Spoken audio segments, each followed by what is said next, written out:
Shalom. Mari kita berdoa sebelum memulai firman Tuhan.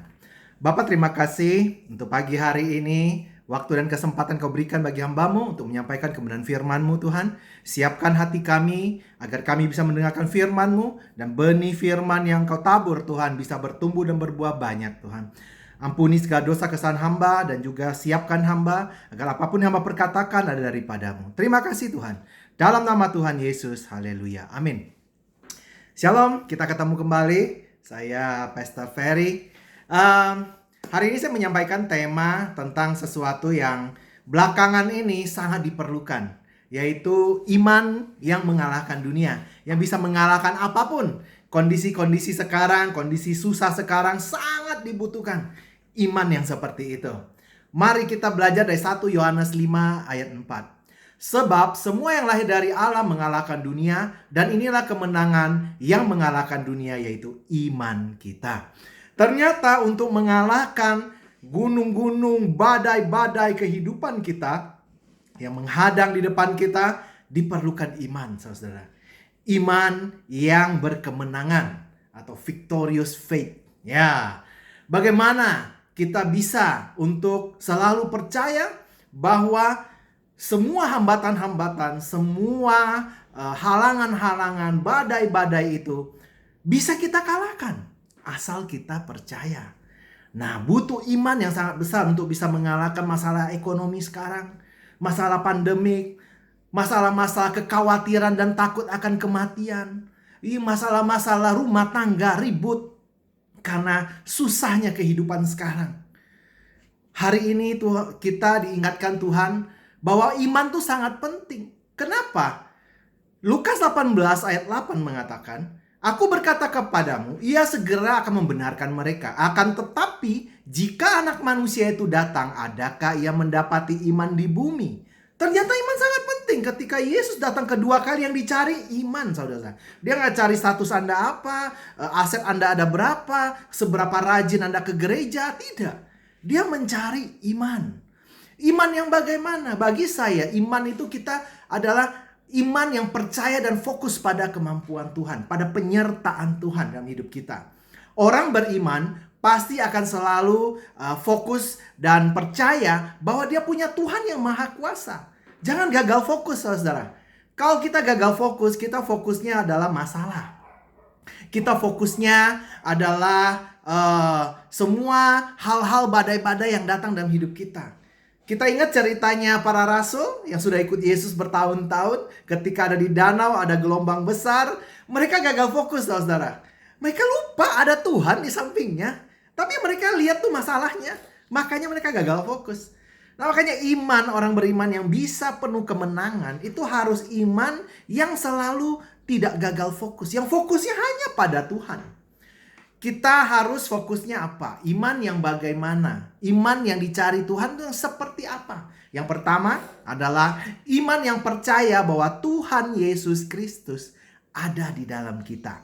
2 Korintus 13 ayat 5 mengatakan, Ujilah dirimu, apakah kamu tetap tegak di dalam iman? Selidiki dirimu, apakah kamu tidak yakin akan dirimu bahwa Kristus Yesus ada di dalam diri kamu? Sebab jika tidak demikian, kamu tidak tahan uji. Ternyata orang yang tidak tahan uji, yang tidak bisa melewati badai, adalah orang yang tidak percaya ada Tuhan Yesus dalam dirinya. Tuhan yang maha kuasa, yang katanya menciptakan langit dan bumi. Percaya enggak? Banyak orang Kristen sekarang yang masih kurang percaya ada Tuhan, bahwa dirinya bait Allah. Allah tinggal dalam dirinya. Allah yang penuh kuasa, Allah yang maha memberi, Allah yang maha menyelamatkan ada di kita. Makanya di Roma 8 ayat 31 mengatakan, kalau kita yakin Allah di pihak kita, ada di kita, siapa lawan kita? Itu iman. Iman yang benar-benar bisa mengalahkan segala sesuatu. Kalau kita tidak punya itu, nggak bisa, saudara. Dalam hidup saya, dalam hidup semua orang percaya, selalu ada yang namanya ujian iman. Pasti ada. Saya selalu ujian imannya selalu di penyakit. Ya kan? Dari tahun lalu, anak saya yang kena kanker, kista otak 2. Ya kan? Sampai kemana-mana fokusnya gagal fokus lagi. Fokusnya pada kemampuan dokter, rumah sakit.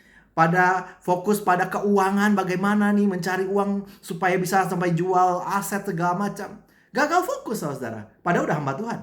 Itu ujian iman. Tetapi saya belajar dari itu. Akhirnya saya menyerah ketika semua dokter rumah sakit angkat tangan. Pak, sorry kami tidak bisa. Saya berlutut minta maaf sama Tuhan. Tuhan, saya gagal fokus. Saya seperti para rasul yang gagal fokus. Saya fokus pada Tuhan. Dan puji Tuhan, sembuh anak saya begitu saja, gratis. Nggak pakai babi bu, nggak pakai banyak tes sana tes sini. Tidak, sembuh saudara-saudara. Oleh sebab itu kita perlu iman yang seperti itu. Nah, iman yang nomor 2 adalah iman yang percaya bahwa Tuhan sanggup menyediakan semua hal melampaui kemampuan kita. Kalau kita punya Tuhan yang gak bisa menyediakan yang di luar kemampuan kita, itu bukan Tuhan. Ya kan? Nah, itu mungkin hantu gitu ya. Nah, di 1 Korintus 2 ayat 9 mengatakan, tetapi seperti ada tertulis, apa yang tidak pernah dilihat oleh mata, yang tidak pernah didengar oleh telinga, dan yang tidak pernah timbul dalam hati manusia, semuanya disediakan Allah untuk mereka yang mengasihi Dia. Pastikan kita mengasihi Tuhan, maka kita pasti akan menerima segala sesuatu yang di luar kemampuan bernalar kita.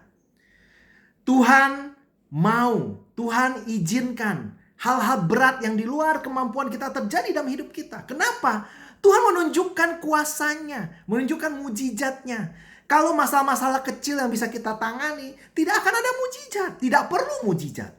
Nah, makanya Tuhan izinkan sesuatu terjadi yang kita tidak mampu lagi. Sehingga Tuhan menunjukkan dirinya. Kita bisa mengalami Tuhan itu nyata. Belakangan ini banyak orang-orang yang punya imannya adalah iman yang cuma katanya, bukan iman yang mengalami. Kalau iman yang katanya, maka kita cuma bilang, oh katanya sih kalau orang ikut Tuhan tuh punya kuasa. Katanya sih Yesus itu bisa menyembuhkan. Tapi pernah mengalami belum? Nah, itu pertanyaan kita. Iman yang harus iman yang mengalami, bukan iman yang katanya.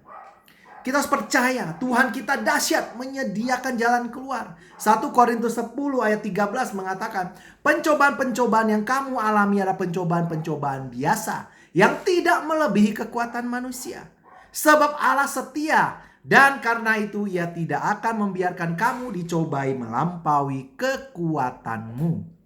Pada waktu kamu dicobai, Ia akan memberikan kepadamu jalan keluar sehingga kamu dapat menanggungnya. Itu janji Tuhan. Jadi kalau ketika datang pencobaan yang seakan lebih besar dari kemampuan kita, Tuhan bilang, asal lu percaya, maka saya menyediakan jalan keluarnya sehingga kamu bisa menanggungnya. Nah, ujian iman yang kedua yang saya terima dalam hidup saya ketika saya kena COVID dulu. Kalau sekarang yang kena COVID udah banyak pengetahuan tentang virus ini. Sehingga kita banyak tahu minum obat apa, bagaimana dan bagaimana. Dulu di awal-awal saya kenanya, kita bingung harus bagaimana. Dan saya langsung masuk ke tempat isolasi. Ya kan? Nah, itu sangat membuat khawatir dan takut. Tetapi setelah saya lewatin iman tentang kesembuhan anak saya, iman saya sudah kuat. Makanya tujuan Tuhan memberikan ujian-ujian yang di luar kemampuan kita untuk meningkatkan level iman kita. Supaya kita benar-benar yakin dan percaya apapun bisa kita lewati bersama Tuhan. Percaya enggak?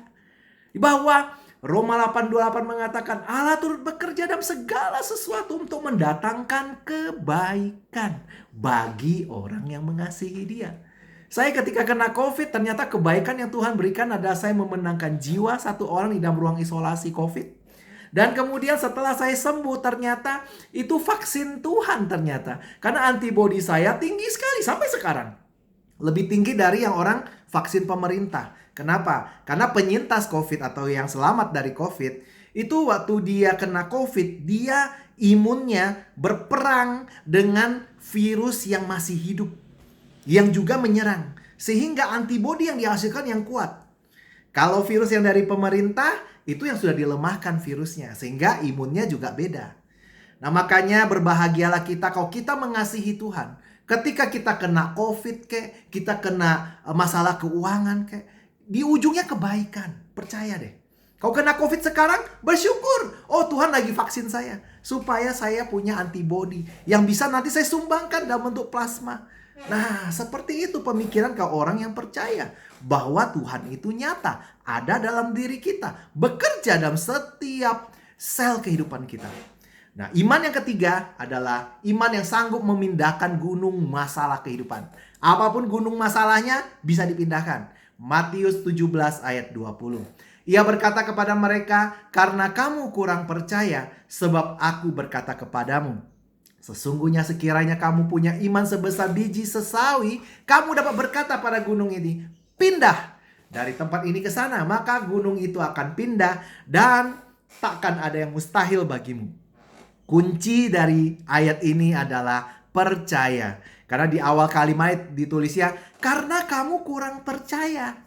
Nah, banyak orang mengalami itu. Nggak bisa dipindahin tuh gunung. Nggak percaya masalahnya. Ya kan? Nah, makanya harus miliki iman yang melebihi kemustahilan. Yang membawa kemenangan.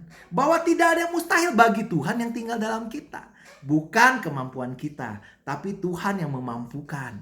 Tuhan yang mengambil bagian yang kita tidak bisa lagi. Dia yang ambil bagiannya. Karena itulah fungsi Tuhan. Ya kan? Kita kerjakan bagian kita, serahkan pada Tuhan untuk mengerjakan bagiannya Tuhan. Jangan kembali kita berusaha menjadi Tuhan, mengambil bagian yang bukan bagian kita, berusaha mengatasi hal-hal yang mustahil bagi kita. Yesaya 41 ayat 10 mengatakan, jangan takut, sebab aku menyertai engkau. Jangan bimbang, sebab aku ini Allahmu. Aku akan meneguhkan, akan menolong, memegang engkau dengan tangan kananku dan membawa kemenangan. Ingat kalimat di awalnya, jangan takut, jangan bimbang. Bimbang dan takut lebih berbahaya daripada virus COVID. Dia adalah virus yang melemahkan iman. Bahkan bisa mematikan iman. Maka itu sangat hati-hati. Itu ada virus yang membuat kita jauh dari Tuhan. Karena kita berasa Tuhan tidak ada gara-gara virus ini. COVID paling hanya bisa bunuh kita aja, tapi nggak bisa membunuh iman. Makanya virus ini sangat berbahaya. Virus takut dan bimbang. Percayalah saudara-saudaraku, miliki iman yang bisa memindahkan gunung. Miliki iman yang bisa mengatasi semua kemustahilan. Bagaimana caranya? Roma 1 ayat 16 mengatakan, sebab aku mempunyai keyakinan yang kokoh dalam Injil, karena Injil ada kekuatan Allah yang menyelamatkan setiap orang yang percaya. Pertama-tama orang Yahudi tetapi juga orang Yunani. Nah, kita tahu ternyata kekuatan Allah yang kita butuhkan untuk bisa mengalahkan segala sesuatu ada di Injil. Makanya jangan malas baca Injil, ya kan? Setiap kali kalau disuruh baca, gue udah tahu. Tidak, saudaraku. Di kitab Ulangan 6 ayat 6 mengatakan kita harus mengajarkan berulang-ulang. Kita harus baca berulang-ulang itu firman. Karena itu kekuatannya Tuhan, kita harus dicas terus-menerus. Karena ada kadang-kadang kala kita lagi lemah. Maka kita perlu dicas. Kita perlu makanan rohani. Kita makan fisik aja sehari 3 kali. Apalagi rohani. Harus sama porsinya. Supaya six pack imannya. Apapun yang datang hajar. Menang. Ya, itu fungsinya. 1 Korintus 2 ayat 5 mengatakan, supaya imanmu jangan bergantung pada hikmat manusia, tetapi pada kekuatan Allah. Dan tadi saya sudah bilang, kekuatan Allah ada di mana? Dalam Injilnya, dalam firman-Nya. Nah, lakukan, kalau saya selalu menganjurkan jemaat atau orang-orang yang datang pada saya menanyakan cara mendapatkan iman, saya akan lakukan 4M. Membaca, merenungkan, melakukan, dan membagikan firman setiap hari. Jadikan gaya hidup. Banyak orang hanya sampai yang 2 pertama, membaca dan merenungkan, selesai. Tidak pernah dilakukan. Kita harus melakukan supaya kita mengalami bahwa firman itu hidup. Firman itu dahsyat, firman itu punya kuasa. Ketika kita melakukan dan mengalami. Kalau tidak pernah, maka iman tanpa perbuatan adalah kosong. Dan katanya adalah iman disempurnakan dengan perbuatan menurut Yakobus. Makanya kita harus punya gaya hidup. Gaya hidup seperti Kristus. 1 Yohanes 2 ayat 6 mengatakan, barang siapa mengatakan bahwa ia di dalam dia wajib hidup sama seperti Kristus telah hidup. Mari kita alami hidup seperti Kristus. dan kita alami Kristus yang ada di dalam kita, sehingga kita tidak pernah takut dan khawatir lagi. Mari kita berdoa. Bapa, terima kasih untuk hari ini. Firman-Mu sudah ditabur Tuhan, kiranya Kau lawat Tuhan semua jemaat-Mu hari ini Tuhan. Kiranya mereka memiliki Engkau Tuhan, benar-benar percaya, punya iman yang mengalami Engkau, bukan iman yang katanya Tuhan. Ampuni segala dosa kesalahan kami apabila kami pernah tidak percaya Tuhan. Kami khawatir dan takut Tuhan. Tetapi hari ini kami yakin dan percaya Tuhan, bahwa Engkau menyertai kami dalam setiap masalah kehidupan kami Tuhan, khususnya di masa pandemik ini. Kiranya Tuhan Kau berkati semua jemaat hari ini Tuhan, agar mereka selalu diberikan proteksi-Mu, diberikan damai sejahtera dan sukacita-Mu Tuhan. Kiranya kita minta berkat dari Tuhan, agar Tuhan selalu menyertai kita, sehingga hidup kita selalu berada di dalam rencana Tuhan. Dalam nama Tuhan Yesus, kita semua yang percaya, kita katakan amin. Shalom.